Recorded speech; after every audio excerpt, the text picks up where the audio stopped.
Madam Speaker, I move to consider Committee Report number 298, submitted by the Committee on Ethics and Privileges, and for this purpose, direct the Secretary General to read the title of the committee report. There's a motion to consider Committee Report number 298 submitted by the Committee on Ethics and Privileges. Is there any objection? The Chair hears none. The motion is approved. The Secretary General is directed to read the title of the committee report. Majority Leader. The Secretary General is directed to read the title of the measure. Committee Report 298, Reg Committee Case Numbers P-2025-06 and SC-2025-07, Findings and Recommendations of the Committee on the matter of Representative Francisco Kiko A. Barzaga. Majority Leader. Madam Speaker, I move to recognize the Chairperson of the Committee on Ethics and Privileges, Representative J.C. M. Abalos. The Honorable Abalos recognized for his sponsorship. Madam Speaker, distinguished members of this august chamber, ladies and gentlemen, I rise today on behalf of the Committee on Ethics and Privileges to sponsor Committee Report number 298 on the consolidated cases involving Committee Case number 6 and Committee Case number 7. The dignity, integrity, and reputation of the House of Representatives must be safeguarded at all times. Legislative discipline is exercised not merely to punish, but to preserve the honor of this institution and to protect the public trust. While we welcome the dynamism and energy of our younger members, this innovation must never cross into disorderly behavior that breaches parliamentary decorum. To provide a brief background on these consolidated cases, on the 25th of December 2025, Representative Janet L. Garin filed a petition against Representative Francisco Kiko A. Barzaga for disorderly behavior, violations of the House rules, and Republic Act number 6713, which is Committee Case number 6. On the 29th of September 2025, Representative Barzaga filed a reciprocal sworn complaint against Representative Garin for conduct unbecoming of a member, which is Committee Case number 7. On the 19th of November 2025, the committee formally consolidated both cases to ensure a unified and orderly review. On February 3, 2026, the committee dismissed Committee Case number 7 due to the clear non-interest of Representative Barzaga to pursue his complaint against Representative Garin. The committee considered the absence of Representative Barzaga at the formal hearing despite prior notice as lack of interest in pursuing his case against Representative Garin. It declared Representative Barzaga in default and to have waived his right to a hearing. On a duly seconded motion, there being no objection, the committee unanimously dismissed the Barzaga complaint. Consequently, the committee proceeded to a formal hearing on the merits of the remaining petition against Representative Barzaga. The formal investigation revealed substantial evidence that Representative Barzaga engaged in a pattern of highly disruptive, discourteous, and disorderly behavior that directly obstructed plenary sessions and desecrated parliamentary solemnity. The established infractions include, number 1, disruptive physical demeanor, repeatedly interrupting actual plenary sessions by walking around aimlessly, engaging in loud outbursts, and distracting members during crucial legislative tasks. Number 2, mockery of the leadership. On the 17th of September 2025, the respondent posted a video on his official Facebook page superimposing animated crocodiles over the former House Speaker and the Majority Leader during an official speech, pairing it with a mocking comedic tune to humiliate the leadership. Number 3, unauthorized and slanderous live broadcasts. On the 23rd and 24th of September 2025, at the height of the critical 2026 national budget deliberations, the respondent conducted unauthorized Facebook live broadcasts from the plenary floor. He used these live streams to record colleagues without consent, mock the proceedings, and make serious unparliamentary actuations live on camera. Madam Speaker, Section 4A(b) of Republic Act 6713 explicitly commands all public officials to observe professionalism as a core standard of personal conduct. The actions of the respondent fell dangerously short of this standard. His conduct undermined the collective duty of this august body to legislate with dignity and decorum.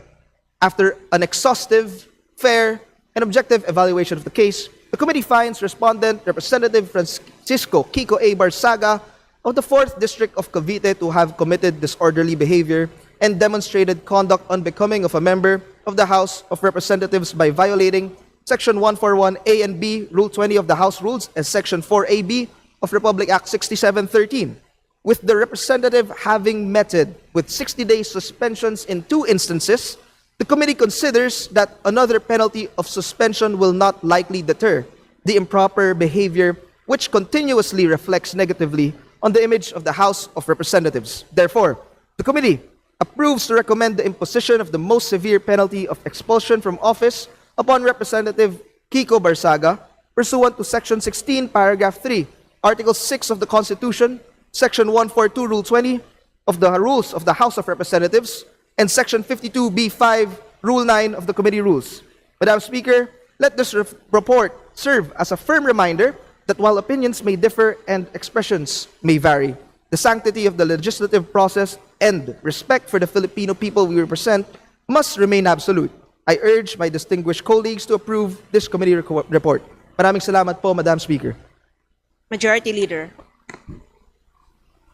Madam Speaker, I move to recognize Representative Edgar Erice of the 2nd District of Caloocan for his manifestation. The Honorable Edgar Erice from the 2nd District of Caloocan City is hereby recognized for his manifestation. Thank you, Madam Speaker. Thank you, our dear Majority Leader, and to the sponsor, Chairman of the Committee on Ethics. Paborito ko po si Kuli Desma. Sino ba ang tunay na baliw? Yung bang isinilang sa pag-iisip ay kapos? Husto ang isip, ngunit sakim naman na lubos. Ang mga social media posts and speeches ni Kong Kiko Barsaga na bumabatikos sa pamahalaan sa Administrasyong Marcos at iba pang opisyal ng pamahalaan kabilang na ang Kamara at Senado, gaano man ka-provocative o ka-harsh, ito ay hindi sapat na dahilan upang pagkaitan natin ng kinatawan ang daan-daang libong mamamayan ng Dasmariñas, Cavite. The House has already imposed suspensions for the same conduct. An expulsion based on substantially identical acts are excessive and disproportionate. My concern is whether expulsion would be perceived as punishment for dissent rather than on genuine disorderly behavior. A court would likely be reluctant to interfere with the House's internal disciplinary powers. However, from a constitutional law perspective, expelling a representative for criticism, harsh language, and controversial social media posts would be difficult to defend as a proportionate exercise of the expulsion power. Si Kiko Barsaga ay hindi nagnakaw sa kaban ng bayan. Si Kiko Barsaga ay walang conflict of interest di tulad ng mga contractors na iniiwasang imbestigahan ng Kamara. Si Kiko Barsaga ay hindi nagpasok ng mga kahina-hinalang alokasyon sa national budget. Si Kiko Barsaga ay dumadalo sa sesyon di tulad ng mga maraming kinatawan. Hindi mo nakikita sa plenaryo pero laging present sa attendance record ng Kamara. This is simply a tyranny of the supermajority to please those in power that were offended by Representative Kiko Barsaga. Ito ay pagpapatahimik sa mga hindi sumasang-ayon. Minsan, dumalo ako sa burol ng aking kamag-anak ng aking high school classmate. Pinakilala ko sa mga naroroon. Si Egay po, kaklase ko, congressman ng Caloocan. Hindi po buhaya yan. Matino yan. Napaisip ako. Nasabi ni Kiko Barsaga sa kanyang FB post, "This house is a crocodile farm." This is not just himself speaking. Actually, it is a reflection of what the people think and view us. Honorable Erice, have another minute. Sa South Lounge, sa Huntahan, hindi naman kinakaila, marami. Uusap-usap tayo. Ina-admit natin, hindi maganda ang tingin sa atin ng mamamayan after the flood control anomaly. Hindi kasalanan ni Kiko Barsaga kung buwaya at korap ang tingin ng maraming Pilipino sa atin. Hindi kasalanan ni Kiko kung mababa ang tingin sa Kongreso. Tayong lahat ay may pananagutan dito. Sa imaing ito, maraming aligasyon ng korupsyon. Yung ombudsman mismo ang nagsasabi, there are a lot of contractors dito sa Kamara, pero bakit hindi natin ito iniimbestigahan? Conflict of interest, anomalous budget and infrastructure, pork barrel, patronage politics using government funds, bundat ng mga political dynasties. Ngunit sa halip na linisin natin ang ating hanay at magbago sa ating mga gawi, pinili nating magalit, mainsulto at parusahan ng mga nagsasalita. Galit tayo, nasasaktan tayo sapagkat may kasabihan. Truth hurts. Kailangan pag-isipan natin itong mabuti. Bilog ang mundo. Papanalangin ko na huwag dumating na tayo ang magiging biktima ng kapangyarihan na ginagamit upang apihin ang malayang pagpapahayag. Ayon sa awit ni Alicia Keys, na ang title ay Karma. Karma. What goes around, comes around.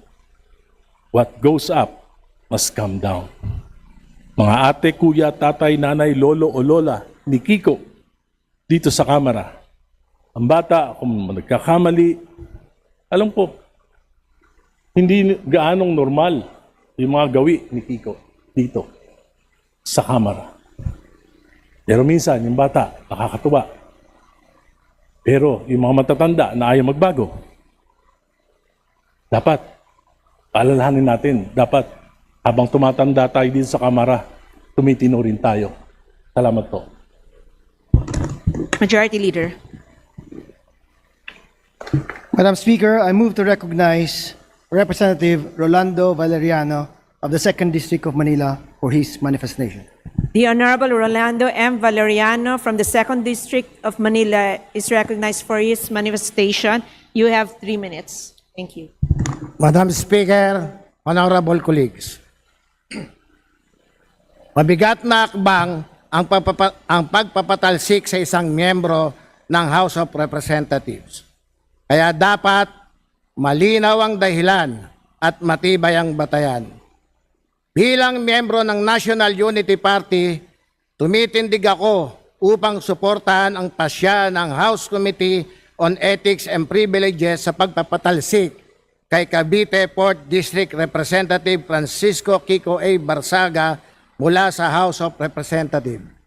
Madam Speaker, the House of Representatives is an institution that must uphold dignity, discipline, and respect. We cannot normalize behavior that erodes the credibility of Congress and diminishes public trust in this institution. Walang masama sa pagiging kritiko, bahagi yan ng demokrasya. Maaaring batikusin ng kapwa mambabatas, ang liderato ng Kamara o kahit pa Pangulo ng Republika. Basta may malinaw na batayan at sapat na ebidensya. Pero mabigat din ang responsibilidad na kaakibat ng mga akusasyon ng isang halal na opisyal. Hindi pwedeng puro paratang na walang maayos na ebidensyang inilalatag. Hindi pwedeng gawing normal ang reckless accusation at public attacks na nakakasira sa reputasyon ng mga tao at sa kredibilidad ng mga institusyon. That kind of behavior is unbecoming of a member of a Congress. Madam Speaker, records show that Congressman Barsaga became the subject of multiple cyber libel complaints arising from statements and accusations he made publicly. A Makati court eventually issued warrant of arrest for several counts of cyber libel leading to his surrender to authorities and posting a bail. Ang korte ang magpapasya sa criminal liability.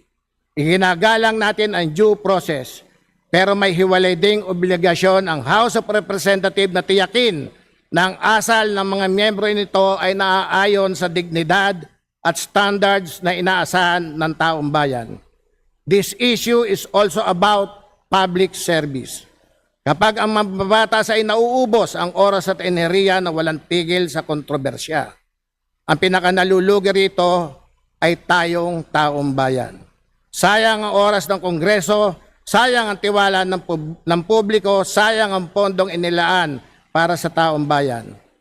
Madam Speaker, the National Unity Party believes in responsible leadership, institutional discipline, and deep respect for democratic institutions. We believe that membership in the House of Representatives carries with its solemn responsibilities. Public office is not a license for personal vendettas, attention-seeking behavior, or the reckless propagation of accusation that cannot be substantiated. At certain moments in the history of Congress, this institution is called upon to send a clear and unmistakable message. And the message today is simple. The House of Representatives must uphold standard of conduct worthy of the trust, respect, and confidence of the Filipino people. Kung ang ibang kapulungan ay nagtatakipan ng kabalbalan, kailangan nating ipakita sa taong bayan na sa House of Representatives, kaya nating disiplinahin ang sarili nating hanay. For these reasons, I respectfully express my full support for the immediate expulsion of Congressman Barzaga from the House of Representatives. Thank you, Madam Speaker. Majority Leader. Madam Speaker, I move to recognize Representative Paulo Henry Marcoleta of Party List Sagip. The For his Honorable manifestation. Paulo Henry Marcoleta from the Party List Sagip is recognized for his manifestation. Madam Speaker, distinguished Majority Leader, esteemed colleagues, and our sponsor, isang mabiyayang gabi po sa inyong lahat.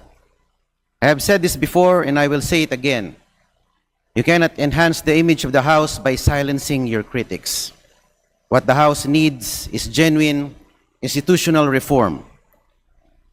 Akala nyo ba ay mapapatahimik nyo si Kong Barzaga sa pagpuna sa katiwalaan ng gobyerno kung siya ay tatanggalin ninyo bilang kinatawan ng Dasmariñas City? Alam nyo naman na hindi. Wala na bang malayang pagpapahayag ng damdamin ngayon? Hindi na pwedeng sumulungat o bumatikos sa administrasyon, at kung meron man pumupuna sa kasalukuyang liderato ay kakasuhan ninyo, tatanggalin sa pwesto o ipakukulong. Saan ba nagugat ang lahat ng kasong ito? Dahil ba sa isang reels na ginawa ni Kong Miao Barzaga habang suspendido ang sesyon? O dahil tinawag niyang crocodile farm ang House of Representatives? Marami ba ang nasasaktan sa pahayag na ito? Ano ba ang matalinhagang kahulugan ng buwaya o crocodile sa kontekstong pampolitika? Matakaw, ganid sa pera at kapangyarihan, makasarili at inuuna ang sariling kapakanan bago ang kanyang nasasakupan. Hindi naman lahat ng House members ay maituturing na buwaya. Meron pa din naman matitino. When I see Kong Nonoy Defensor, I don't picture him as a buwaya. When I see Kong Ginto, Kong San Shimura, or Kong Sid Ungab, I don't regard them as crocodiles. Kapag narinig mo ang salitang buhaya at affected ka, malamang sa malamang, isa kang ang buhaya. So I humbly appeal to my colleagues, kung ikaw ay hindi buhaya at si tingin mo ay hindi ka buhaya, I urge you to vote no on the expulsion of Kong Miao Kiko Barzaga. Thank you, Madam Speaker. Majority Leader. Madam Speaker, I move to recognize Representative Philip Conrad M. Acop of the 2nd District of Antipolo for his manifestation. The Honorable Philip Conrad M. Acop from the 2nd District of Antipolo City is recognized for his manifestation. You have 3 minutes. Thank you, Madam Speaker. I stand before this august body today, flooded by memories. It would be difficult for me not to become emotional about the matter, but I was taught to rise beyond emotions and remain as objective as I can be. Let me state that I looked up to Kong PD Barzaga. My late father, Congressman Romeo Acop, also looked up to him. I would watch them both during committee hearings and ask my father about him. He only had kind words for Kong PD. This institution lost a pillar when Kong PD left us. I stand now less for personal reasons, but more as a representative of the district who elected me into office. The very same people who have elected my parents to the same before me.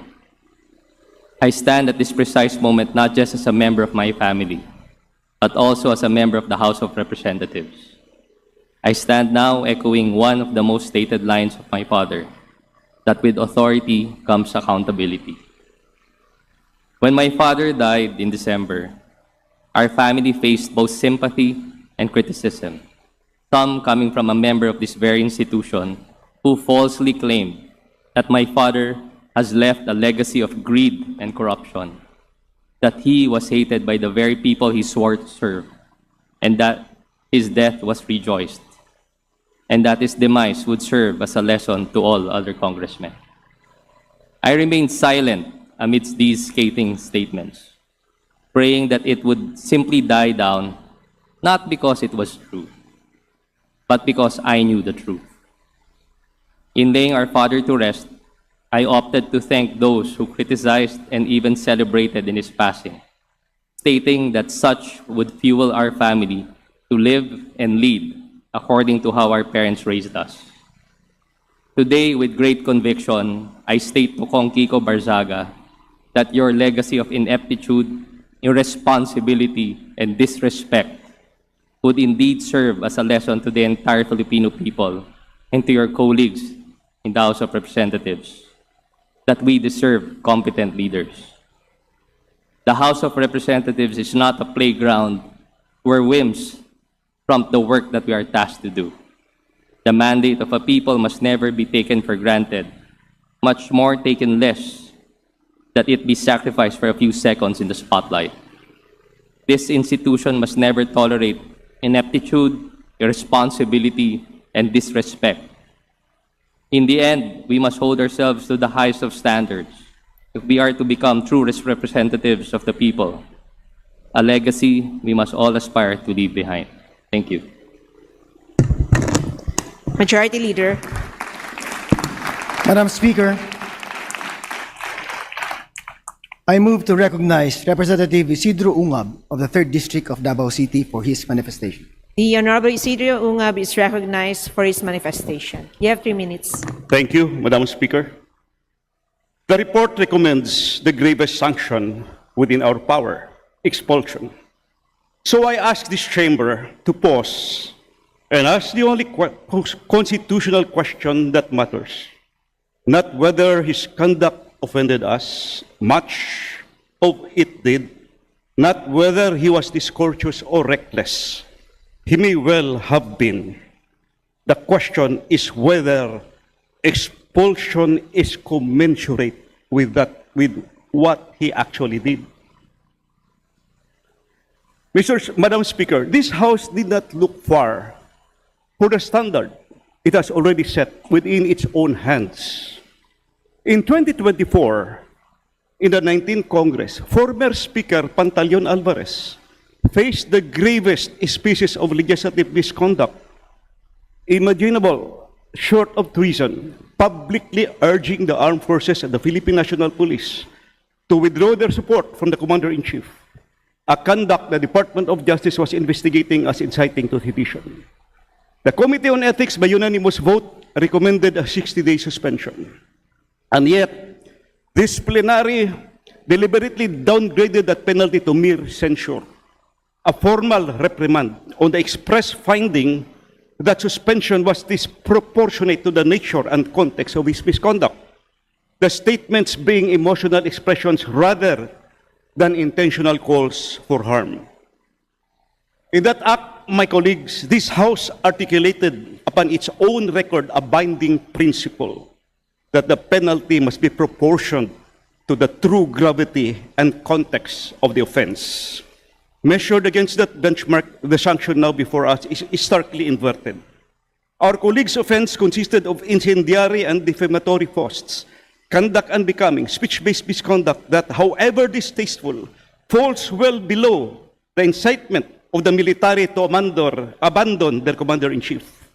Yet for that lesser conduct, he was made to suffer not censure, but a 60-day suspension without pay, followed by a second consecutive 60-day suspension. If quasi-seditious appeals to the armed forces earned only a public reprimand, then stack suspensions for objectionable online posts cannot be reconciled with any coherent standard of proportionate discipline. They invent the very proportion of this House, they invert the very proportion of this House professed in Alvarez, and they approach the de facto disenfranchisement of an entire district for what it remains, at bottom, protective if intemperate speech. I do not rise to defend his manners. I rise to question our measure. A penalty must answer to the offense, and this one does not. It overreaches the speech it would punish. It overrides the voters who chose him. It overshoots every principle of proportion our Constitution was raised to protect. So let us discipline if discipline is due. But let us not expel, for to expel here is not to uphold the dignity of this House. It would diminish it. Thank you, Madam Speaker. I yield the floor. Majority Leader. Madam Speaker, I move to recognize Representative Tobias M. Chanco of the Lone District of Navotas City for his manifestation. The Honorable Tobias Toby M. Chanco from the Lone District of Navotas City is recognized for his manifestation. You have 3 minutes. Yes, Madam Speaker, dear Majority Leader, and dear sponsor. First of all, I would like to clarify that I'm not making a manifestation, but I would like to interpolate the sponsor regarding the measures that he has recommended. The Honorable Tobias Toby Chanco is recognized for his interpellation.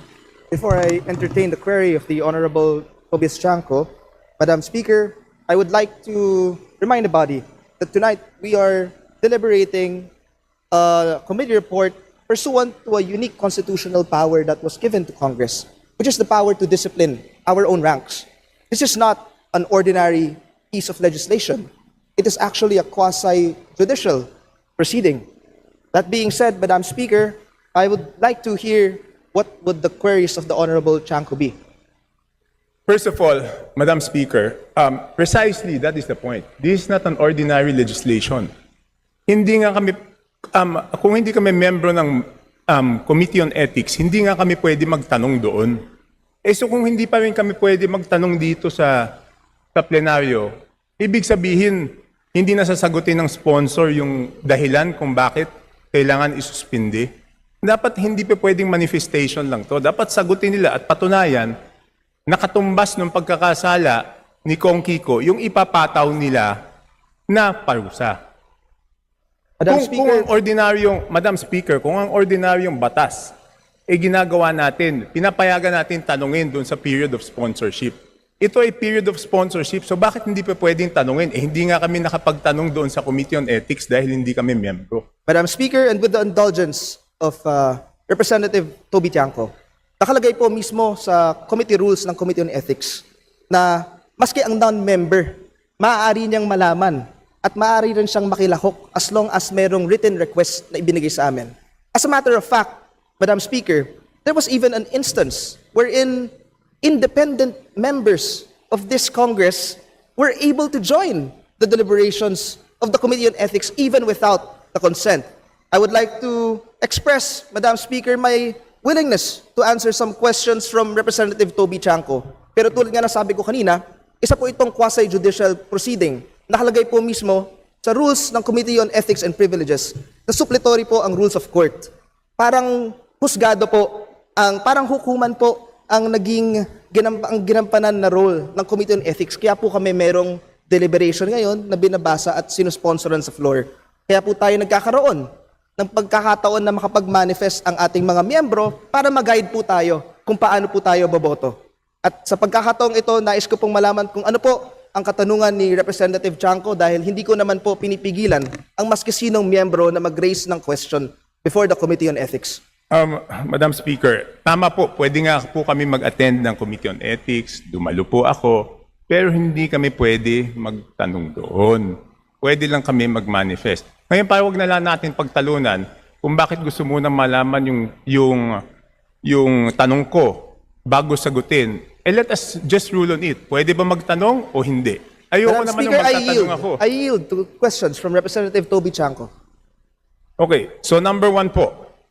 Will the sponsor confirm that the committee report was just posted at 2:55 p.m. today and printed copies were just distributed maybe 10 minutes ago? Madam Speaker, as a matter of fact, hindi lamang 10 minutes ago po. Kanina, naibigay po sa Committee on Rules ang committee report ng Committee on Ethics. And this matter was actually approved as early as April 28. Sa totoo lang po, Madam Speaker, ayon sa aming rules, all information pertaining to any disciplinary action against any member of the House is considered confidential. Pero kung meron po tayong miyembro dito na gustong malaman ang mga nangyayaring proceeding, malaya naman po sila na lumapit sa Committee on Ethics at magtanong. Another one po, Madam Speaker, kanina pa po na-distribute ito dahil kanina pa po ito inaprubahan ng Committee on Rules. Ang tagal po natin nag-suspend kanina, mahigit 2 oras po ata tayo nag-suspend, and I believe that is enough time for us to deliberate on this matter. As a matter of fact, Madam Speaker, I would like to even express my willingness to read the committee report in full. If that would be the request of Representative Toby Chanco, willing po akong basahin ang buong committee report ngayon. Hindi, ang tanong ko lang po, Madam Speaker, kung kinukumpirma na 2:55 lang po unang nakita yung committee report dahil yan po ang oras ng pagka-post doon sa Viber group natin. Yun lang po ang tanong. Madam Speaker, 3 oras na po ang nakalipas mula nung ipinost sa Viber group. Kaya Hindi nga, naman di po 2:55, ganun kahaba. di kinukonfirm Hindi naman lang po po. ganun kahaba ang committee report para basahin. That being said, Madam Speaker, valid naman po ang katanungan at ang concern ni Representative Toby Chanco, and his manifestation would be noted and it would be considered by all of our members as we vote on this committee report. Okay, pangalawa po, si Kong Kiko Barzaga po ba ang nakasira ng dignidad, integridad, at reputasyon ng House of Representatives? Yung pa bang sinasabi niya ang nakasira? Ibig sabihin, kahit tawagin niyang House of Crocodiles to, kung hindi naman sira yung integridad ng House, yung bang sinasabi niya ang nakasira o may mga ibang bagay na nakasira? Para sa akin po, Madam Speaker, napakahalaga na kung titingnan natin ang ating committee report, merong specific complainant, merong specific respondent, at merong specific causes of action that are complained of. I mentioned this, Madam Speaker, in my sponsorship speech. Una, disruptive physical demeanor, repeatedly interrupting actual plenary sessions, engaging in loud outbursts, distracting members.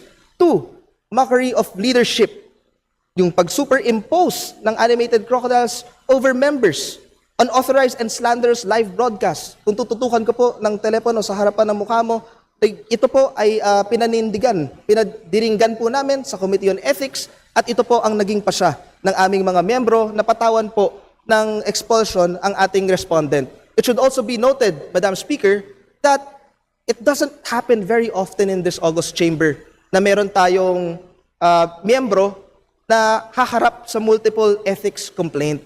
Pagkatapos po, masuspende ng ating respondent on 2 occasions, may kolatilya po ang committee report. Nakalagay po dyan, repetition of a similar misconduct will result to a more severe penalty. At ito po ang naging ruling ng Committee on Ethics and Privileges, and I appreciate the query of Representative Toby Chanco tsaka lahat po na ng manifest. Napakahalaga po nito na mapakinggan po natin ang bawat miyembro para mag-guide po tayo kapag papagbotohan po natin ang committee report na ito. Maraming salamat po. Yes, Madam Speaker. Agree naman po ako na may mga pagkakamali si Kong Kiko Barzaga. And even he will attest that pag nagkakamali siya, pinagsasabihan ko siya. Isang example po noon doon sa nangyari kay Kong Akop na naparusahan na po natin siya noon. The 60-day suspension meted out last time was because of what he uttered against the late Kong Akop. And I explained in my vote that time, and I even told him, Kiko, dapat hindi mo ginawa yan. Kasi sa atin, sa Pilipinas, masyado ang paggalang natin para sa yumao, no? So hindi ko sinasabing wala siyang kasalanan. May mga kasalanan siya. Dapat may parusa rin sa kanya. Ang tanong lang is yung bang mga kasalanan niya na nagawa, ang tamang parusa doon o katumbas ba nun ay expulsion. Di ba? The penalty should be commensurate to the offense. So yun lang, pakipaliwanag lang kung bakit doon sa mga nasabi niyong mga kasalanan niya, dapat siyang tanggalin bilang congressman at yung mga bumoto sa kanya ay mawala yung binoto nila. Yun lang po ang aking gustong malaman. Hindi ko po sinasabi na wala po siyang kasalanan. May kasalanan po siya. Dapat may parusa din po. Pero tama bang parusa yung tanggalan siya ng posisyon o tanggalin siya sa pagiging congressman dahil dun sa mga nagawa niya? Madam Speaker, uulitin ko lamang po ang bahagi ng aking sponsorship speech kanina. With the representative having meted with 60-day suspensions in 2 instances, the committee considers that another penalty of suspension will not likely deter the improper behavior which continuously reflects negatively on the image of the House of Representatives. Para sa kaalaman po ng ating mga miyembro, the Committee on Ethics was put in a really tough predicament because we faced multiple complaints with different causes of action pertaining to the same respondent. At the same time, maaaring magkaroon pa po ng influx of cases against the same respondent from different complainants and for different causes of action. Kaya sana po nauunawaan ng ating kasamahan sa Kongreso na hindi po simple ang trabaho ng Committee on Ethics and Privilege. We actually afforded maximum tolerance to our respondent dahil may mga okasyon pa nga po na the same day, hindi po makakadalo sa hearing, magre-reschedule kami para lang makinggan ang kanyang panig. Binigyan po namin ng pagkakataon ang ating respondent na dumalo at magpakita sa ating committee. And I share the view of Representative Janco, mahirap po ang rekomendasyon na inirekomenda ng Committee on Ethics, but I hope all of the manifestations that were given on the floor would guide all of us when we vote on this matter. Maraming salamat po. Yes, maraming salamat po, dear sponsor. Panghuli na po, Madam Speaker. No? Alam niyo po, ito lang po ang pakiusap ko sa ating mga kasamahan dito. Ako po kasi naranasan ko na dito yung ilang beses maging independent. No? Ngayon lang ako naging parte ng majority. Yung ating kapangyarihan bilang mayorya ay ingatan po natin, gamitin natin ng maayos. Kasi baka dumating yung panahon, tayo naman ang mapunta sa pagiging independent, tayo mapunta sa minority. Doon pa lang natin mararanasan, no? At kahit tayo ay part ng majority, gusto rin naman natin tayo ay may boses, hindi pinipigilan yung ating salita. Pag tayo ay mabilis magdesisyon dito at tayo ay nagkaroon ng president na masyadong mahigpit ang parusa, pwede na tayong takutin dito na wag na lang tayo magsalita dahil pwede tayong parusahan at doon na mawawala ang integrity ng House ng Representatives na ito kung ano pa po ang natitira dito. Yun lang po, Madam Speaker, maraming salamat. Maraming salamat po, distinguished colleague. The Committee on Ethics would like to assure the entire body that our right to the freedom of expression will always be respected and it will always be upheld. And I would assure everyone that the Committee on Ethics will be impartial and judicial at all times. Maraming salamat, distinguished colleague. Majority Leader. Madam Speaker, I move to recognize Representative Jesus Bong Suntay for his manifestation. The Honorable Jesus Bong Suntay is recognized for his manifestation. You have 3 minutes. Thank you, Madam Speaker, distinguished colleagues. The question before us is not whether we approve of the sentiments expressed in his online posts. The question is whether the Constitution protects it and whether the extraordinary penalty of expulsion is justified. Article 3, Section 4 of the Constitution could not be more emphatic.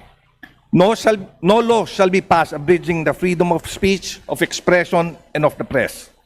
The Supreme Court has consistently held that political speech and expression occupies the highest rung of constitutional protection.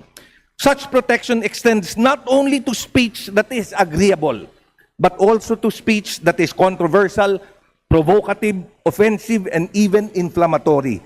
The Constitution that does not merely protect speech that comforts. It also protects speech that disturbs. Totoo, May mga pahayag na hindi nakaabot sa antas ng decorum na inaasahan natin sa kapulungan ito. Ngunit ang kakulangan ng decorum ay sapat na bang basihan para i-expel si Congressman Barzaga? Has by the record, and Congressman Barzaga has by the record already been twice suspended for substantially similar social media posts. The disciplinary power of this institution has already been invoked and imposed. The House has exercised its disciplinary prerogative. The present recommendation to escalate from suspension to expulsion absent a demonstrably graver and distinct transgression invites the question, what constitutional threshold has now been crossed to warrant the severest sanction? Kung ang parehong uri ng pananalita ay dati ng pinatawan ng suspensyon, anong bagong batayan ang magtutulak sa atin ngayon sa expulsion naman?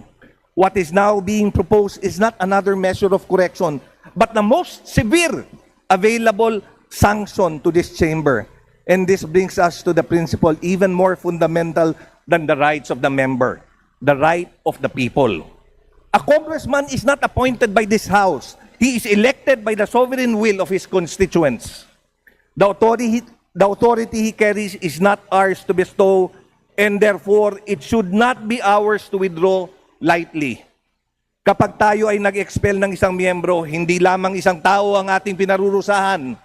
Ang tunay na nawawalan ay ang mga mamamayan naghalal sa kanya upang maging kanilang tinig sa Kongreso.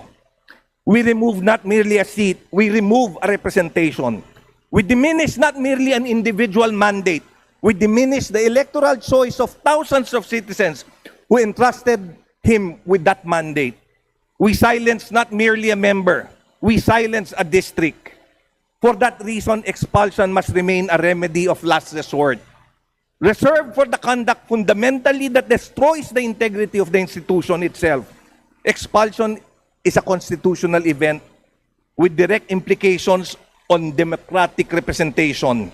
It must be reserved for circumstances where the members' continued presence so fundamentally impairs the integrity of the institution that no lesser remedy suffices. Ano bang ikinabawas ng Kongreso sa mga sinabi ni Kong Barzaga? Has his continued presence so fundamentally impaired the integrity, legitimacy, or functioning of the House that no lesser remedy is sufficient? Did the institution suffer a permanent injury that cannot be corrected by censure, reprimand, suspension, or public accountability? More importantly, this House must recognize that the individual who felt aggrieved by his statements have not been left without recourse. In fact, they have already availed themselves of remedies provided by law. Multiple cyber libel complaints have already been filed against Kiko Barzaga. Kung naniniwala ang mga nagrereklamo na ang kanyang mga pahayag ay lumampas sa hangganan protektado ng pananalita at naging kriminal na, meron ng umiiral na proseso upang ang mga ito ay mapatunayan. Ang prosesong iyon ay hindi nagaganap sa bulwagang ito kung hindi sa hukuman. Honorable Bong Suntay, please wrap up. The courts possess the competence, the procedural safeguards, and the constitutional mandate to determine whether a statement constitutes protected speech or actionable defamation. They can receive evidence, assess intent, determine liability, and impose the penalties prescribed by law. If the statements are indeed unlawful, the courts will say so. If they are protected by the Constitution, the courts will likewise say so. May nasaktan, may nagalit, may nagreklamo, ngunit ang pagkagalit o pagkainsulto, gaano man katotoo, ay hindi pa katumbas ng pagkasira ng institusyon. The Constitution demands a higher threshold before the elected representative of an entire district is removed from office. The true test of commitment to freedom is not whether we protect the voices we agree with. It is when we protect the voices we disagree with. And the true test of commitment to this representative government is whether we respect the electoral choices of the people, even if when those choices are uncomfortable. Ipagpauman ninyo po if I appear to be sympathetic to the plight of Congressman Barzaga. Minsan rin po akong nakaranas dumaan sa Ethics Committee at nanganib na masuspinde dahil sa isang analogy na aking hinayag during a committee deliberation. Nagpapasalamat ako sa ating mga kasamahan na tumayo upang ako ay hindi mapatawan ng parusang suspensyon. At gaya ng pagtayo nila para maprotektahan ng aking karapatang magsalita, ako ngayon ay tumatayo upang ipaglaban rin ang karapatan ng isa nating kasamahan dito sa Kamara.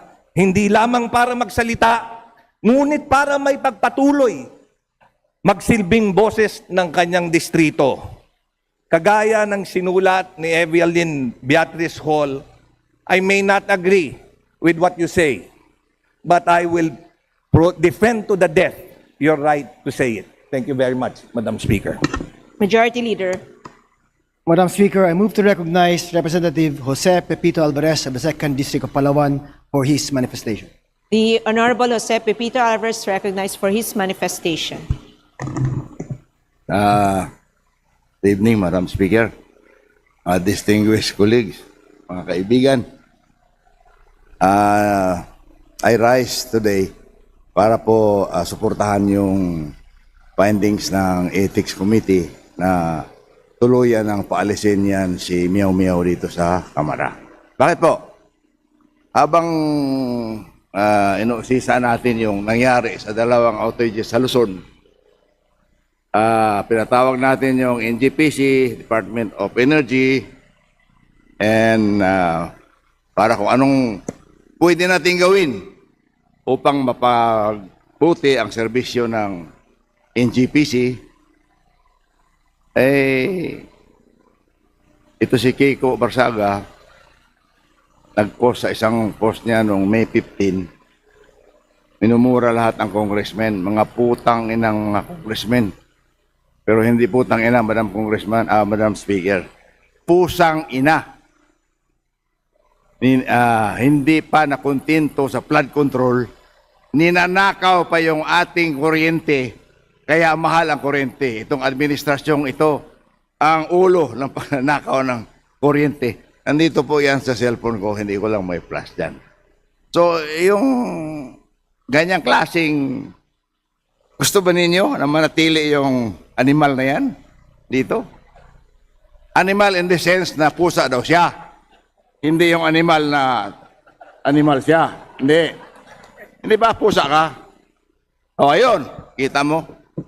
So, dapat kung maaari, maraming nagdedepensa sa kanya, hindi ko rin kayo mapigilan. Ngunit, majority po sa amin, Madam Speaker, distinguished colleagues sa NPC, ay sang-ayon po na patalsikin na yan at masakit ko mang sabihin, kaibigan kong matalig na kaibigan kong tatay.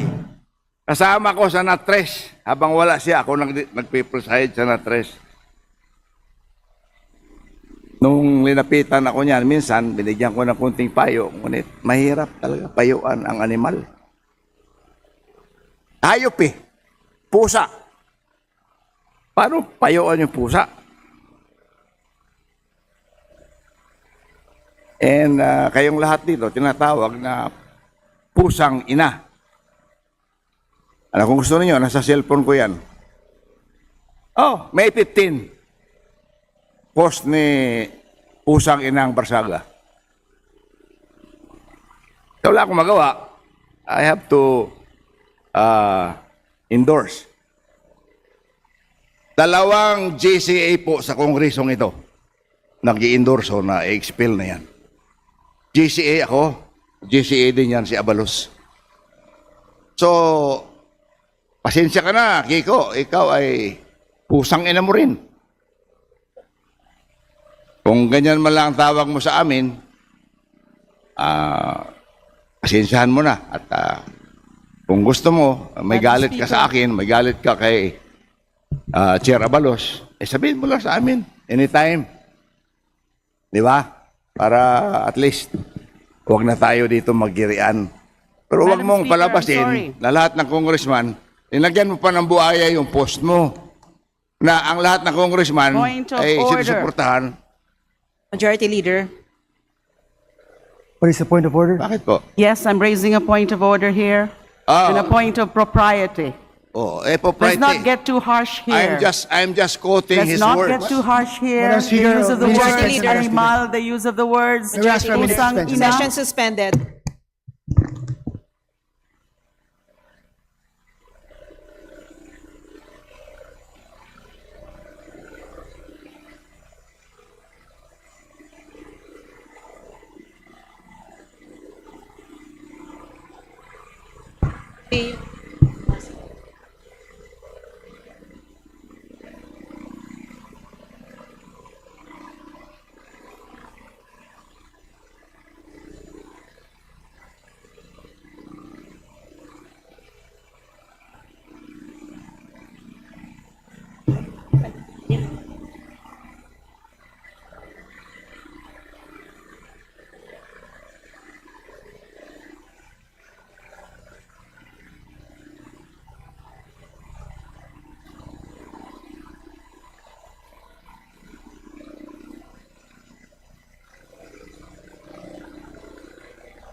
Session resumed. Majority Leader. Madam Speaker, I move to recognize Representative Robert Nasal of BH Party List for his manifestation. The Honorable Robert Nasal is recognized for his manifestation. You have 3 minutes. Thank you, Madam Speaker, distinguished colleagues. I respectfully rise today not to defend every word, statement, or act attributed to Representative Kiko Barzaga, but to uphold a principle that must remain central to the exercise of disciplinary power in this chamber: fairness. Hindi po ako tumitindig upang sabihin na walang pananagutan ang sinumang miyembro ng kapulungang ito. Hindi rin po ako naririto upang ipasawalang bahala ang anumang kilos o pahayag na maaring ituring na hindi nararapat sa isang halal na opisyal. Public office demands dignity, restraint, and respect for this institution and for the people we serve.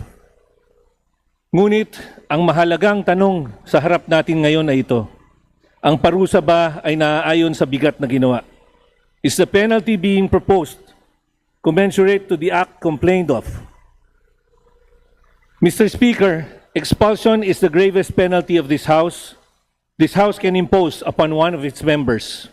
Ito po ang pinakamabigat, pinakamatindi, at halos hindi na maibabalik na kaparusahan. It is not a mere reprimand. It is not censure. It is not suspension. It is the complete removal of an elected representative from the seat entrusted to him by the people. Dahil dito, ang expulsion ay hindi dapat ginagamit ng basta-basta. It must be reserved only for the most extreme of cases, for acts so grave and so incompatible with public office that no lesser penalty would be sufficient.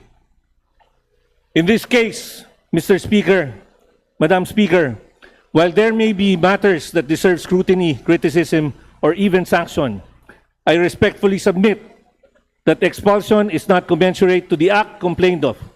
Sobra po ang parusang pagpapatalsik. It is disproportionate. It is excessive. It goes beyond what fairness and justice require. Ang ating tungkulin bilang mga miyembro ng kapulungang ito ay hindi lamang magparusa. Our duty is to ensure that punishment, when imposed, is fair, measured, and proportionate. Kung may mga pagkukulang, dapat may pananagutan. Ngunit ang pananagutan ay hindi dapat maging labis, hindi dapat maging padalos-dalos, at hindi dapat lumampas sa bigat ng mismong pagkakasala. Madam Speaker, a democratic institution is not strengthened by the severity of its punishment. It is strengthened by the fairness of its judgment. Pinatitibay natin ang institusyong ito hindi sa pamamagitan ng pinakamabigat na parusa, kundi sa pamamagitan ng patas, mahinahon, at makatarungang paglalapat ng ating mga patakaran. We must also remember that expulsion does not affect only the member concerned. It affects the people who elected him.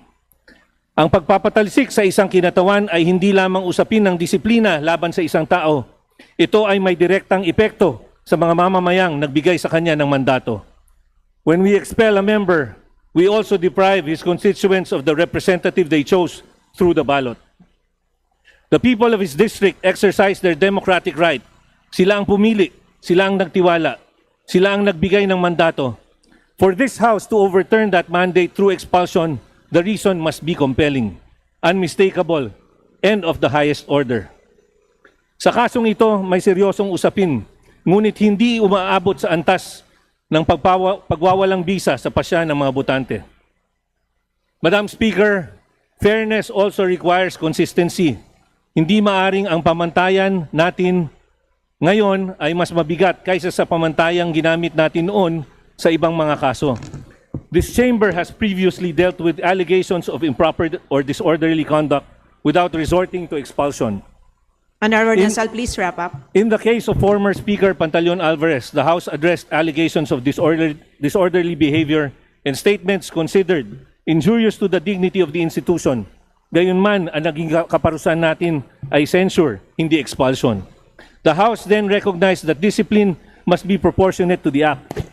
Kung noon ay pinairal natin ang moderation, proportionality, and restraint, dapat ganun din ang pairali natin ngayon. The credibility of this institution depends on the consistent application of its rules.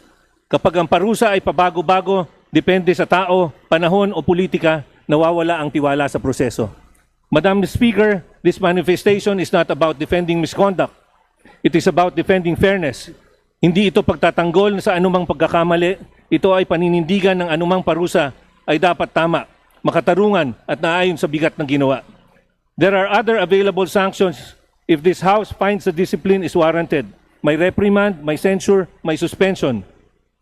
These remedies exist precisely because not every misconduct deserves the ultimate penalty of expulsion. Hindi lahat ng pagkukulang ay dapat humantong sa pinakamabigat na kaparusahan. We must be careful not to transform expulsion into an ordinary disciplinary tool.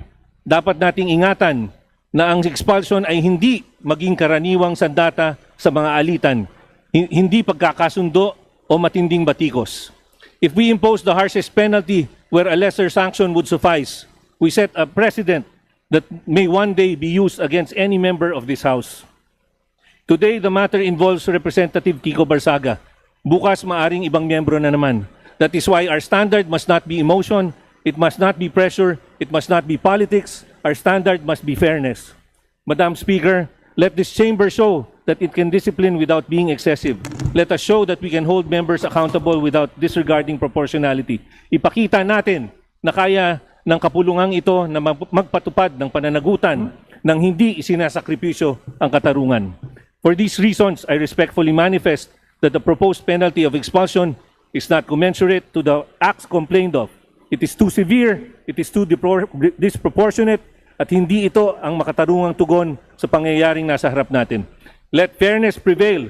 Pairalin natin ang katarungan, proporsyonalidad, due process, at paggalang sa mandatong ibinigay ng taong bayan. Thank you, Madam Speaker. Majority Leader. Madam Speaker, I move to recognize Representative Richard Gomez of the 4th District of Leyte for his manifestation. The Honorable Richard Gomez is recognized for his manifestation. Madam Speaker, doon kanina kinanta ni Congressman Erice, sino ang tunay na baliw? Posibleng baliw. Pero tayo ba ay nasasaktan sa mga ginawa niya? Noong naglabas siya ng video at nagsabi na tayo mga buhaya, a few days after that, I talked to him. Sinabi ko sa kanya, huwag kang maglabas ng ganyan. Huwag mo sabihin na tayo lahat ay buhaya dahil ikaw ay isa ring congressman. Sinasabi mo rin na buhaya ka. Ngayon, paano yung mas mabigat na mga nakasira talaga ng imahe natin? Yung mga talagang nagnakaw. Yung rason kung bakit tayo tinatawag na congressman ngayon. Na tayo daw ay nagnanakaw sa mga flood control programs.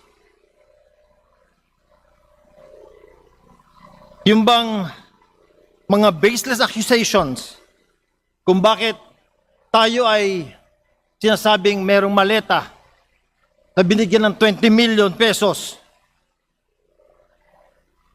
Dear colleagues,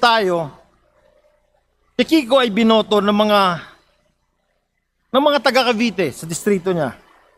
Hayaan natin na sila ang magtanggal sa kanya by not voting for him in the coming elections. Dear colleagues, let us examine ourselves. Tayo ba ay talagang napakalinis? Tayo ba ay hindi rin baliw pa minsan-minsan?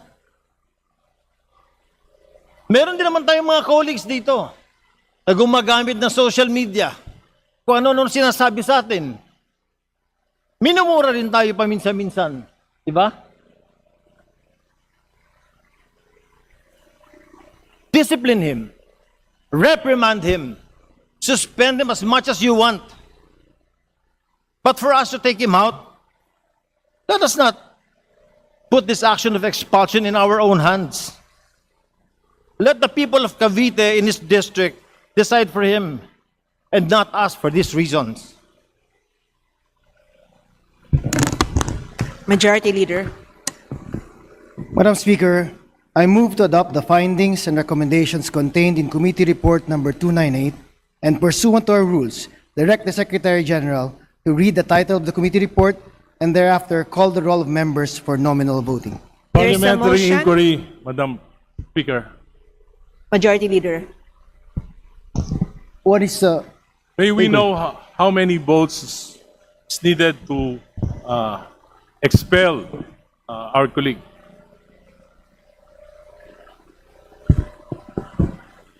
uh, 212 votes or 2/3 of the members are required? And they should be in warm bodies?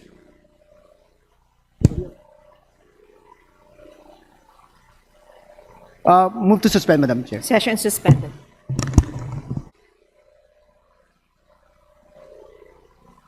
Yung bang mga baseless accusations kung bakit tayo ay sinasabing merong maleta na binigyan ng 20 million pesos. Dear colleagues, si Kiko ay binoto ng mga taga Cavite sa distrito niya. Hayaan natin na sila ang magtanggal sa kanya by not voting for him in the coming elections. Dear colleagues, let us examine ourselves. Tayo ba ay talagang napakalinis? Tayo ba ay hindi rin baliw pa minsan-minsan? Meron din naman tayong mga colleagues dito na gumagamit ng social media. Kung ano-ano sinasabi sa atin. Minumura rin tayo paminsan-minsan. Di ba? Discipline him. Reprimand him. Suspend him as much as you want. But for us to take him out, let us not put this action of expulsion in our own hands. Let the people of Cavite in his district decide for him and not us for these reasons. Majority Leader. Madam Speaker, I move to adopt the findings and recommendations contained in Committee Report number 298 and pursuant to our rules, direct the Secretary General to read the title of the committee report and thereafter call the roll of members for nominal voting. There is a Parliamentary motion. inquiry, Madam Speaker. Majority Leader. What is May we know how many votes is needed to expel our colleague?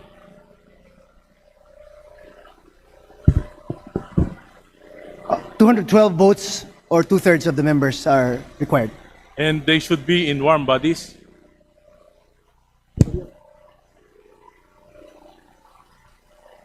Move to suspend, Madam Chair. Session suspended.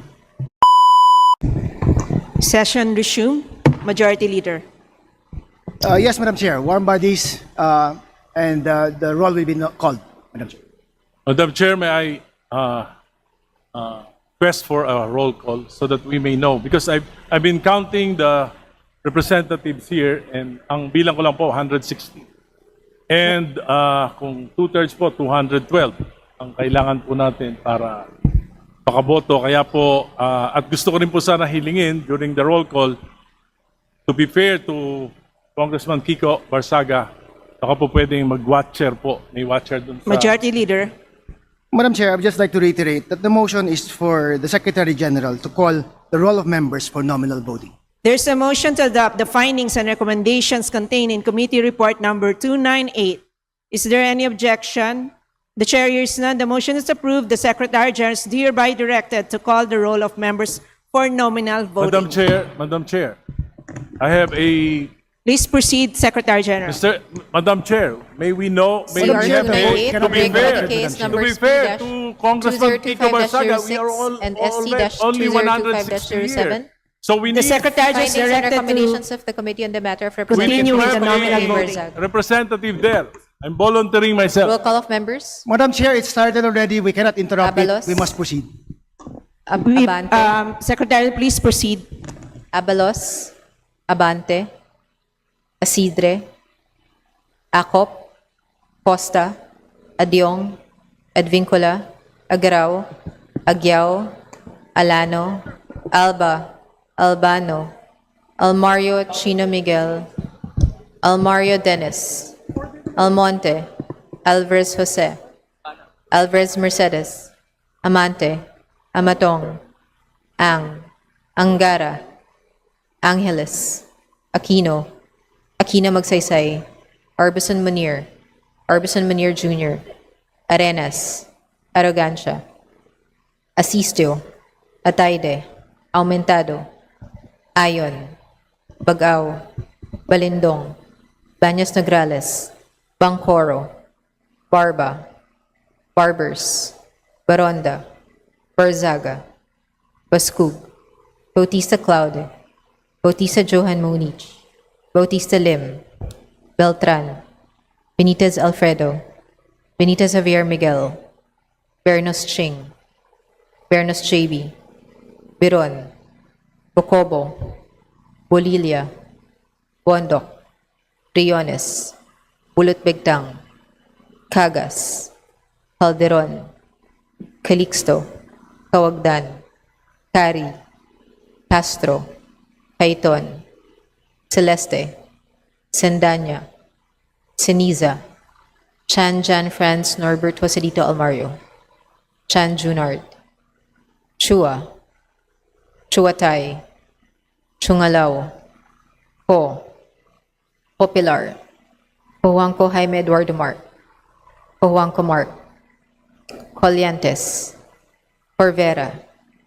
Cruz Agatha, Cruz Ricardo, Cruzado, Hua, Dagook, Dalog, Deyanghirang, Daza, De Jesus, De Lima, De Venecia, Defensor, De Gamo, Del Mar, De Los Santos, De Macuja, De Maguila, De Maporo Imelda, De Maporo City Amina, Diokno, Janicio, Domingo, Dumogan, Duterte Harold James, Duterte Omar Vincent, Duterte Paulo, D. Faustino, D. Faustino Michael Carlos, D. Ian Paul, Elago, Emano, Enverga, Erice, Escudero, Espares,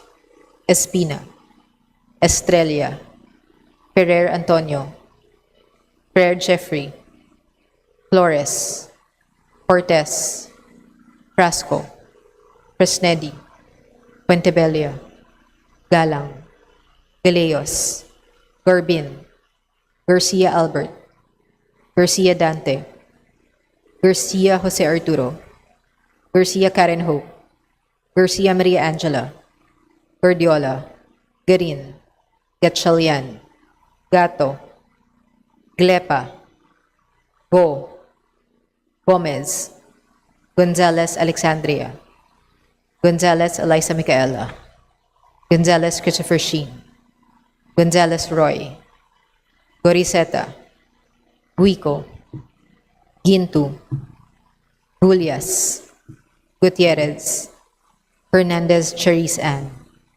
Hernandez Dennis, Hernandez Ferdinand, Hernandez Ramil, Hofer Hasim, Oribata, Ismula, Iway, Javier, Co Antonio, Co Elisa, Co Wilton, Kong Hun, Ho, Labad-Labad, Lacson, Lagbas, Lagdameo Jose Manuel, Lagdameo Monique Yasmin Maria, Lagman, Lagon Daphne, Lagon Sunny, Lara, Lazatin, Ledesma, Legacion, Legarda, Legazpi, Leviste, Libanan, Lopez, Gloria, Loyola, Luistro,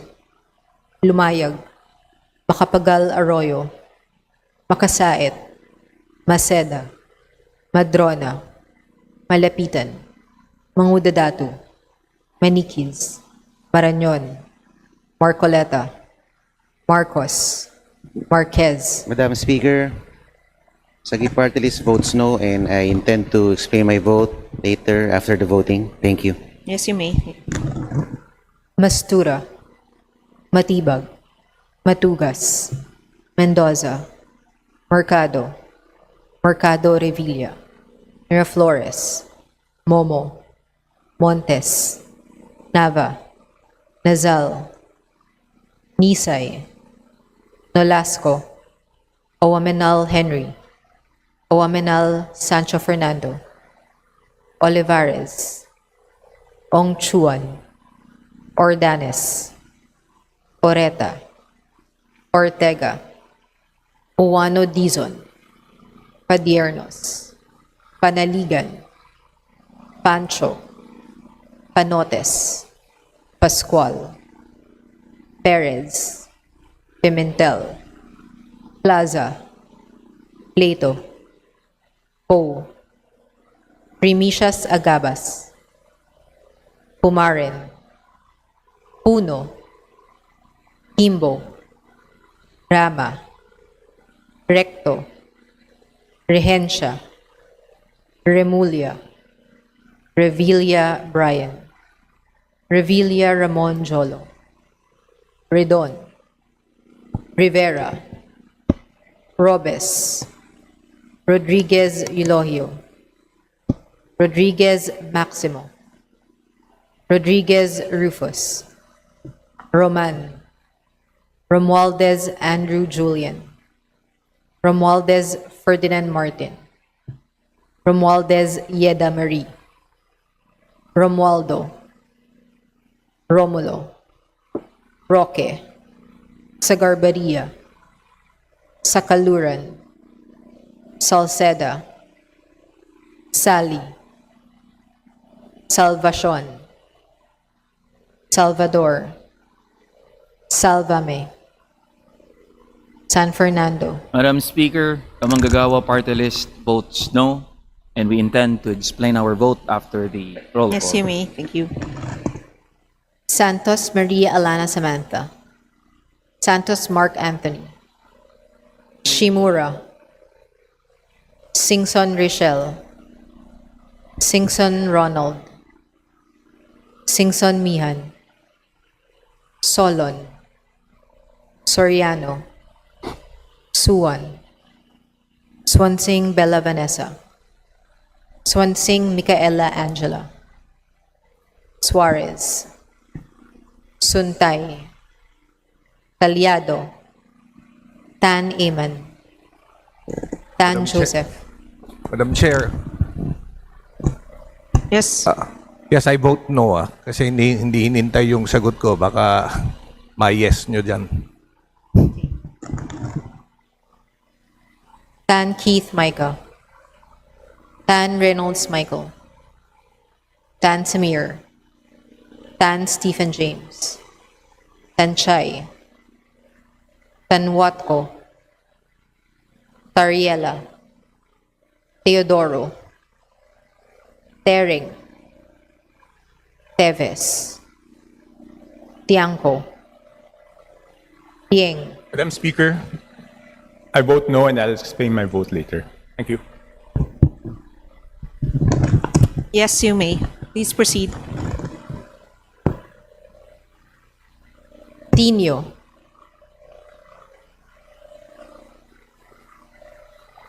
Tolentino, Tuan, Tulfo Jocelyn, Tulfo Ralph Wendell,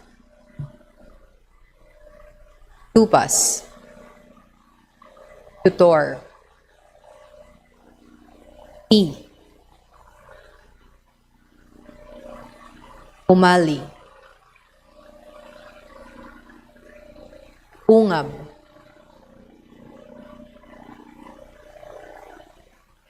Uy de Carlo, Uy Roberto, Valeriano, Vargas, Vargas Alfonso, Veloso, Veloso Tuazon, Vergara, Villa, Villafuerte Miguel Luis,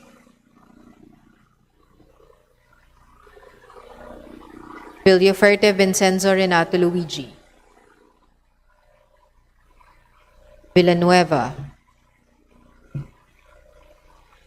Villarica, Biolago, Yamsuan, Yap Arthur, Yap Christopherson, Yap Eric, Yap John Gisnell, Yatko, Inares,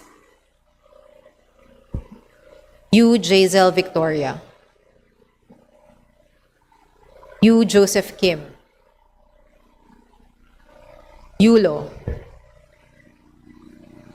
Zamora Maria Carmen, Zamora Isabel Maria, Zubiri. Madam Speaker, I was unable to state my vote earlier. I vote no, and I would like to be given the chance to explain my vote. Yes, you may.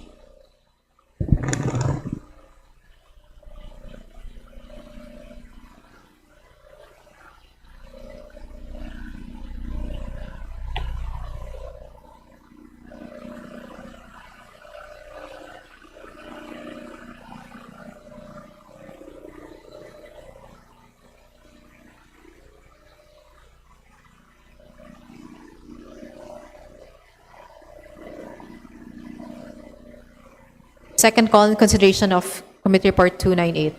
Amatong. Ang. Bautista Claude. Bautista Lim. Dayang Hirang. De Jesus. De Los Santos. Duterte Harold James. Duterte Omar Vincent. Duterte Paulo. Glepa. Ho Antonio. Ho Elisa. Ho Wilton.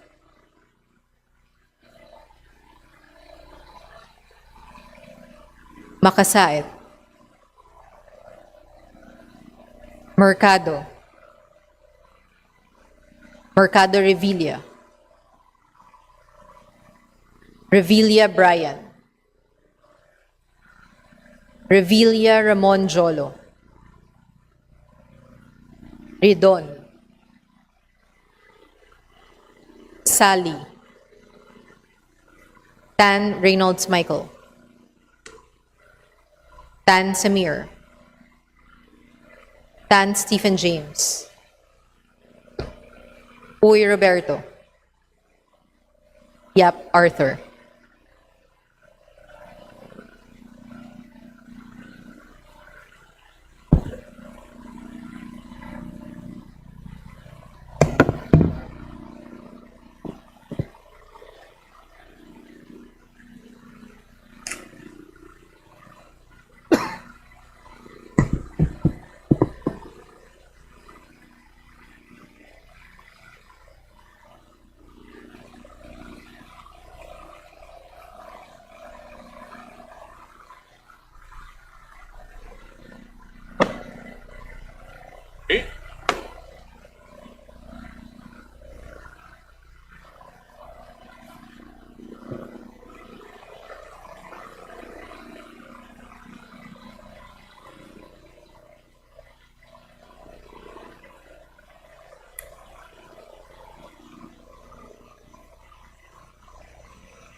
With 265 members voting in the affirmative, 14 in the negative, and 8 abstentions, the findings and recommendations contained in Committee Report Number 298 are hereby adopted. Madam Chair, point of Representative order. Barsaga is hereby notified of the action taken by the House on Committee Report Number 298. Majority Speaker. Leader. Point of order, Madam Speaker. Majority Leader.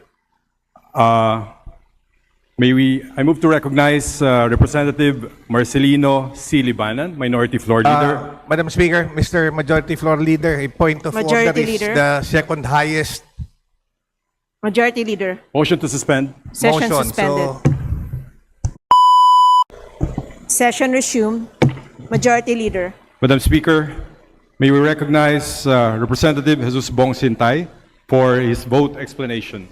The Honorable Bong Suntay is recognized for his vote explanation. You have 3 minutes. no, Madam Chair, I would no longer explain my vote. I already made the manifestation earlier. I just have a point of order which I want to clarify. Majority Leader.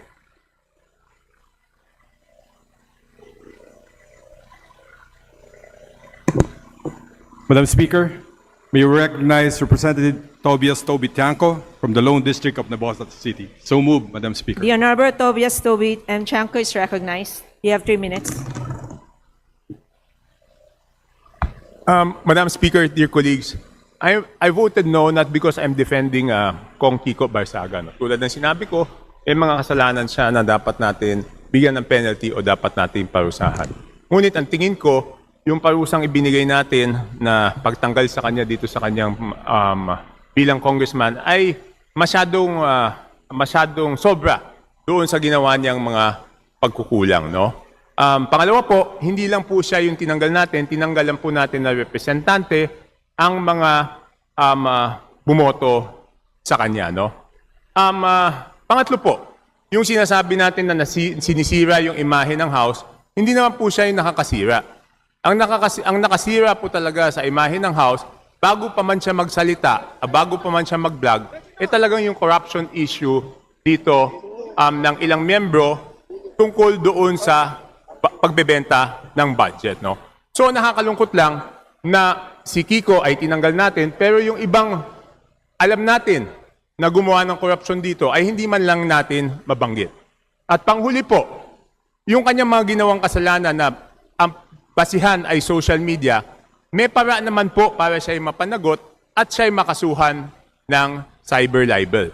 So mas maganda po sana kung ang hukuman na lang ang magdidesisyon dito para wala pong halong politika. Yun lang po. Maraming salamat po.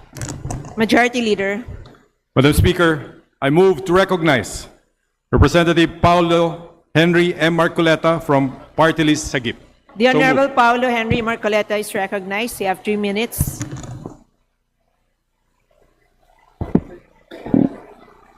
Madam Speaker, I rise today not simply to defend statements and actions made by my colleague, Representative Barsaga. I rise for a far more important reason, to defend the integrity of representative democracy, due process, and free speech. The question before us is whether this House should exercise its gravest disciplinary power, which is the expulsion of a duly elected member of Congress and thereby disenfranchise hundreds of thousands of Caviteños who sent him here to represent them. On that question, my vote is a clear and unequivocal no. The seats you occupy as representatives of the people belong to the sovereign Filipino people who elected us. The seat occupied by Representative Barsaga belongs to the people of Cavite. The power to expel a member does not merely punish an individual. Inevitably, it collectively restricts the participation of the constituency and overrides the sovereign judgment of voters. We substitute our collective will for theirs. Ang expulsion ay nakalaan bilang sa mga pinakamabigat na aksyon laban sa isang kinatawan. Ito ay ipinapataw para sa mga kinatawan na sa tingin ng Kamara ay hindi na maaari maglingkod dahil sa malulubhang sanhi. Ang pag-post sa social media, ang pagkakaroon ng unconventional conduct, ang pagpuna sa Kongreso, ang pagkilos at pananalita kagaya ng isang pusa, ang mga ito ay malayo sa dapat na dinidisiplina ng expulsion, corruption, criminal misconduct, betrayal of public trust, or actions that directly threaten the institution itself. Madam Speaker, if disagreeable speech, criticism of Congress, and unconventional behavior are now grounds for expulsion, we are creating a dangerous precedent that contradicts lawful protections offered to all our citizens. The remedy to undesirable speech is more speech, healthy debates, and meaningful discourse, not political persecution. If, for the sake of argument, we agree that the speech of Representative Barzaga continues to merit penalties, expulsion is a far too burdensome penalty for the acts to be punished. The purpose of discipline is to preserve the orderly functioning of the institution. If every repeat offender is automatically expelled, then expulsion ceases to be an extraordinary remedy and becomes an instrument of political control. This is a dangerous precedent for all the representatives of this chamber. Madam Speaker, democracy operates to protect both the ally and the opponent so that each one may come before the table to discuss common ground and resolve differences. Democracy requires precisely that discipline. Representative Barzaga may be unconventional. He may be provocative. He may even be wrong. But none of those are sufficient grounds to nullify the mandate entrusted to him by the people. If his constituents believe he has failed them, the people possess enforceable democratic remedies. The voters elected him. The voters can remove him. That judgment belongs first and foremost to the people, not to us. For these reasons, and in defense of representative democracy, constitutional liberty, due process, proportionality, and the sovereign will of the electorate, I respectfully register my vote against the proposed expulsion of Representative Barzaga. I vote no. Thank you, Madam Speaker. Majority Leader. Madam Speaker, I move to recognize Representative Elijah R. San Fernando from Party List Kamanggagawa. The Honorable Elijah San Fernando is recognized. You have 3 minutes. Madam Speaker, mga kasama, ang Kamanggagawa ay tumitindig upang irehistro ang aming pagtutol sa desisyong patalsikin sa pwesto si Representative Kiko Barzaga. This House has made a huge mistake today, and it must now reckon with a dangerous precedent the majority has created. Pasaway, walang modo, raskal. Ganito po ilarawan ng marami si Representative Barzaga. Nakasisira sa imahe at reputasyon ng Kamara ang kanyang mga ginagawa, kaya marapat lamang daw na siya ay patalsikin. Pero kung ang pagprotekta sa kaayusan at prestihiyo ng Kamara ang pamantayan, may mga tanong po ang kinatawang ito. Ilang beses na ba tayong nakakita at nakasaksi ng mga mambabatas na nagbabatuhan ng personal na insulto? Ilan na bang mga kagalang-galang na miyembro ng Kamara ang humarap o nasangkot sa mga graft and corruption scandal at iba pang mga kontrobersya? We are reminded, public officials shall lead modest lives and that we shall not indulge ourselves in extravagant or ostentatious display of wealth in any form. How many members of this House have violated this ethical standard? And yet, the House did not expel them. At ngayon, inaangat ng Kongreso ang kaso ni Representative Barzaga na ang sentro ay social media posts, political insults, parliamentary misconduct sa antas ng expellable offense. At the heart of this question is democracy itself. In deciding that the duly elected Representative Barzaga must be expelled, we are disenfranchising 160,000 voters who have selected him to serve them. Tinanong ba natin sila kung hindi na niya nagagampanan ang kanyang tungkulin? Inunsulta ba natin ang mga mamamayan ng Dasmariñas kung sang-ayon silang alisan ng boses sa kongresong ito?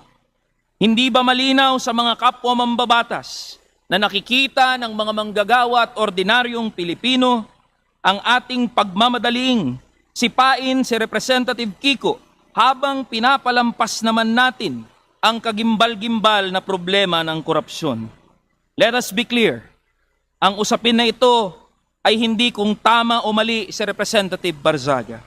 Hindi kung siya ba ay dapat punahin, parusahan o isuspend. Ang tunay na tanong, handa ba tayong magtakda ng bagong pamantayan na ang offensive speech, ang pagiging pasaway o ang parliamentary misconduct ay katumbas na ng pinakamabigat na parusa na kaya nating ibigay? If the majority's decision becomes the new standard, then the question is no longer why Kiko Barzaga is being expelled. The question is why so many others before him were not. Ngayon, maaaring ang nasa kapangyarihan ang nagtatakda ng pamantayan. You might be overjoyed at the act of punishing Representative Barzaga, but power is not permanent, Madam Speaker. Bilog ang mundo. Darating ang panahon na ang ginawa ng Kongresong ito kay Representative Barzaga ay maaari ring maipataw sa kahit sino man sa atin. Today's decision of the House would forever be a stain on this institution. Maraming salamat po, Madam Speaker.